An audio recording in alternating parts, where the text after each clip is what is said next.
राधे राधे, जय श्री कृष्णा। राधा माधव चैनल में आपका स्वागत है। आइए हम सब मिलकर श्रावण मास कृष्ण पक्ष एकादशी कामिका एकादशी व्रत कथा सुनते हैं। फ्रेंड्स, आपको मेरा वीडियो पसंद आता हो तो जरूर सब्सक्राइब लाइक करें, साथ ही बेल आइकन दबा दें ताकि समय समय पर आपको मेरे वीडियो की नोटिफिकेशन मिलती रहे। अर्जुन ने भगवान श्री कृष्ण से पूछा कि हे प्रभु, आप मुझे श्रावण मास के कृष्ण पक्ष की एकादशी की कथा सुनाने का कृपा करें। इस एकादशी का क्या नाम है, इसकी विधि क्या है, इस व्रत का उपवास करने से किस फल की प्राप्ति होती है। भगवान श्री कृष्ण ने अर्जुन से कहा, हे श्रेष्ठ धनुर्धर, मैं श्रावण माह की पवित्र एकादशी की कथा सुनाता हूँ, ध्यान पूर्वक श्रवण करो। एक बार इस एकादशी की पावन कथा को भीष्म पितामह ने लोकहित के लिए नारद जी से कहा था। नारद जी ने कहा, हे पितामह, आज मेरी श्रावण के कृष्ण पक्ष की एकादशी की कथा सुनने की इच्छा है, अतः आप इस एकादशी की व्रत कथा विधान सहित सुनाइए। नारद जी की इच्छा को सुन पितामह भीष्म ने कहा, हे नारद जी, आपने बहुत ही सुंदर प्रश्न किया है। अब आप बहुत ध्यान पूर्वक इसे श्रवण कीजिए। श्रावण माह के कृष्ण पक्ष की एकादशी का नाम कामिका एकादशी है। इस एकादशी की कथा सुनने मात्र से ही वाजपेयी यज्ञ के फल की प्राप्ति होती है। कामिका एकादशी के उपवास में शंख चक्र गदाधारी भगवान विष्णु का पूजन होता है। जो मनुष्य इस एकादशी को धूप दीप नैवेद्य तुलसी दल आदि से भगवान विष्णु की पूजा करते हैं, उन्हें गंगा स्नान के फल से भी उत्तम फल की प्राप्ति होती है। सूर्य ग्रहण और चंद्र ग्रहण में केदार और कुरुक्षेत्र में स्नान करने से जिस पुण्य की प्राप्ति होती है, वह पुण्य कामिका एकादशी के दिन भगवान विष्णु की भक्ति पूर्वक पूजा करने से प्राप्त हो जाती है।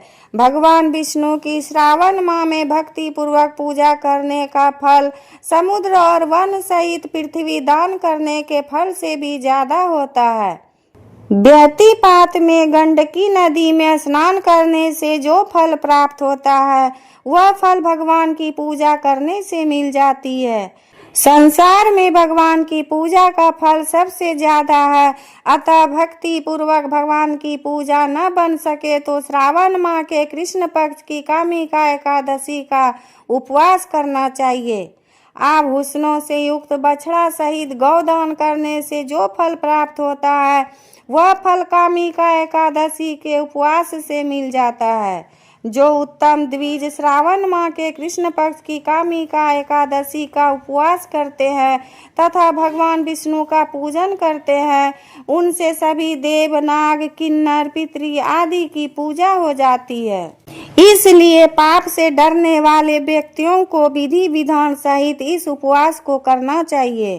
संसार सागर तथा पापों में फंसे हुए मनुष्यों को इनसे मुक्ति के लिए कामिका एकादशी का व्रत करना चाहिए।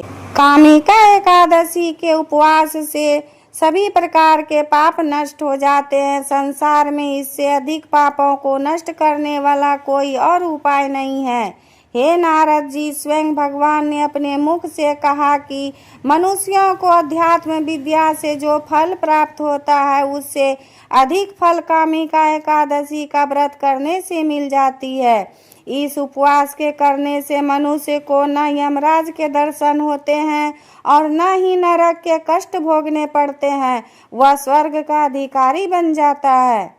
जो मनुष्य इस दिन तुलसी दल से भक्ति पूर्वक भगवान विष्णु का पूजन करते हैं, वे इस संसार सागर में रहते हुए भी इस प्रकार अलग रहते हैं जैसे जिस प्रकार कमल पुष्प जल में रहता हुआ भी जल से अलग रहता है।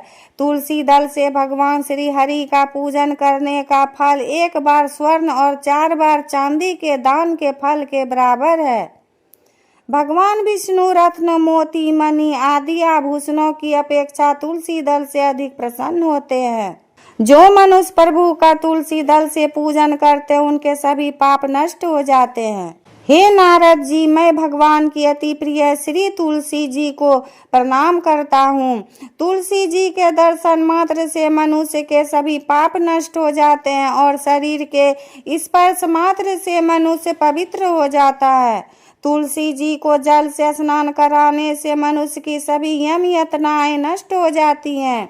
जो मनुष्य तुलसी जी को भक्ति पूर्वक भगवान के श्री चरण कमलों में अर्पित करता है उसे मुक्ति मिलती है। इस कामिका एकादशी की रात्रि को जो मनुष्य जागरण करते हैं और दीपदान करते हैं उनके पुण्यों को लिखने में चित्रगुप्त भी असमर्थ है। एकादशी के दिन जो मनुष्य भगवान के सामने दीपक जलाते हैं उनके पितर स्वर्गलोक में अमृत का पान करते हैं। भगवान के सामने जो मनुष्य घी या तिल के तेल का दीपक जलाते हैं उनको सूर्य लोक में भी सहस्त्रों दीपकों का प्रकाश मिलता है। कामिका एकादशी व्रत कथा। एक गांव में एक वीर क्षत्रिय रहता था। एक दिन किसी कारणवश उसकी ब्राह्मण से हाथापाई हो गई और ब्राह्मण की मृत्यु हो गई। अपने हाथों मरे गए ब्राह्मण की क्रिया उस क्षत्रिय ने करनी चाहिए, परंतु पंडितों ने उसे क्रिया में शामिल होने से मना कर दिया। ब्राह्मणों ने बताया कि तुम पर ब्रह्म हत्या का दोष है, पहले प्रायश्चित कर इस पाप से मुक्त हो, तब हम तुम्हारे घर भोजन करेंगे। इस पर क्षत्रिय ने पूछा कि इस पाप से मुक्त होने के क्या उपाय है।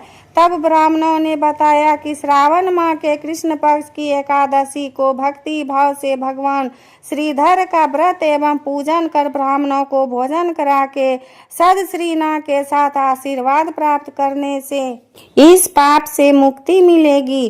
पंडितों के बताए हुए तरीकों पर व्रत कराने वाली रात में भगवान श्रीधर ने क्षत्रिय को दर्शन देकर कहा कि तुम्हें ब्रह्म हत्या के पाप से मुक्ति मिल गई है। इस व्रत के करने से ब्रह्म हत्या आदि के सभी पाप नष्ट हो जाते हैं और इस लोक में सुख भोग कर प्राणी अंत में विष्णु लोक को जाते हैं। इस कामिका एकादशी के महात्म्य के श्रवण और पठन से मनुष्य स्वर्ग लोक को प्राप्त करते हैं। जय श्री हरि। इस प्रकार कामिका एकादशी व्रत कथा संपूर्ण हुआ। राधे राधे। जय श्री कृष्ण।